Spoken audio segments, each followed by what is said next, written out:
A guest joining us now, Sara Hsu. She's an associate professor of economics at the State University of New York at New Paltz. We'll be talking to her about that meeting there in Bulgaria. First of all, Sara, thanks for joining us. How significant do you think China's engagement is with that group of 16 Central and European countries? Right, so it's significant in terms of maintaining diplomatic relations, as well as in terms of China's building up its Belt and Road Initiative. It's not a very important meeting at the level of a China meeting, say, with the European Union per se, but it's still important for its own regional members. So this is a foot in the door for China with some European Union countries. Do you think that over the years, I believe this started CEEC in 2012, that it's accomplished a lot, Li Keqiang said, in Bulgaria, that it's exceeded expectations? Would you agree? No, there's been a lot of criticism of this union since its inception because it has not done much. And in fact, it's promised to build a lot of bridges and generate infrastructure and investment when really we see that the trade between China and Central and Eastern Europe has remained relatively stagnant since the creation of this community.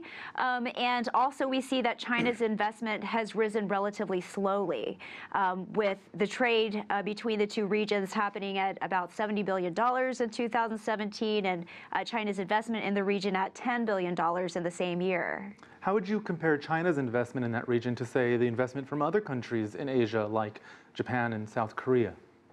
Right, so other countries are also investing in the region. It's difficult for Asian nations to invest directly in that region without the consent of Europe or without going through the European Union. And this has been a point of contention between China and the European Union, with some stating that China has been trying to get its foot in the door without the agreement of the European Union and to perhaps usurp the power. So there has to be a certain hierarchy for that region in terms of how outside countries deal with them. Now, Berlin and Brussels, as you mentioned, have expressed growing concern over China's footprint in that part of Europe. Do you think that concern is justified? Well, I think that China has been trying to operate in that area. I know that they've had some difficulties in terms of complying with, for example, construction regulations pertaining to the EU. I don't know that they have been growing that rapidly for the EU to complain about that. I think that there's more of a concern that China is aligning itself with some former communist nations in Central and Eastern Europe, and that China may have more in common with these countries than possibly Germany or other European nations. And also, China is at the same level of development as these other nations. So they have a lot in common, and I think there's a concern that China is trying to undermine European power.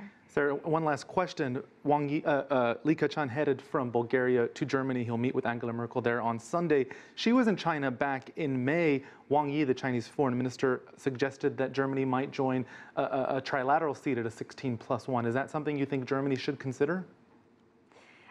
It might be. Again, I think that the European Union considers itself to be more important than the Central and Eastern European states per se, and that the EU wants to be the center point for other countries to connect with. So I'm not sure what the outcome is going to be, but it's possible. I know that Premier Li is going to discuss with Angela Merkel many things, including investment, Chinese investment in the EU, as well as other issues such as infrastructure construction. Okay, Sara Hsu from the State University of New York.